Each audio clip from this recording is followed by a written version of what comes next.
Harga ni RM7.90 bersamaan dengan TO Ice bang. Assalamualaikum.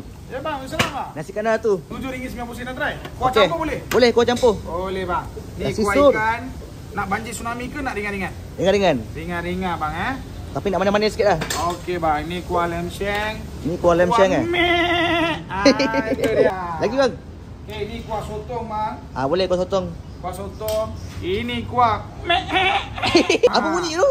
bunyi ayam. Okey, kuah apa tu? Ni kuah madu bang. Kuah madu boleh. Manis mencabang. Ni kuah hitam. Okey.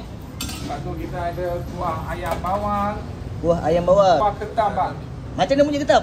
Ketam I pun tak tahu bang. Ayam goreng bang. Macam mana bunyi ayam? Kopis bang. So sayur boleh pilih lah. Boleh pilih bang, ada option bang. Oh, ni apa? Ni kerak ayam bang. Okey, boleh.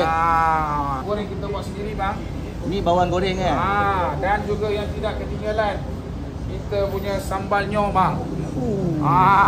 Betul-betul Pedas-pedas terangkat tu. manja bang. Harga ni RM7.90 bersamaan dengan TO Ice bang. Belum cuba, belum tahu, sudah cuba mesti mau. Jangan lupa bagi tahu terangkat. Sur. Kedai kami di Ceras bang. Kita lagi buka bang daripada pukul 7 pagi hingga 5 petang bang.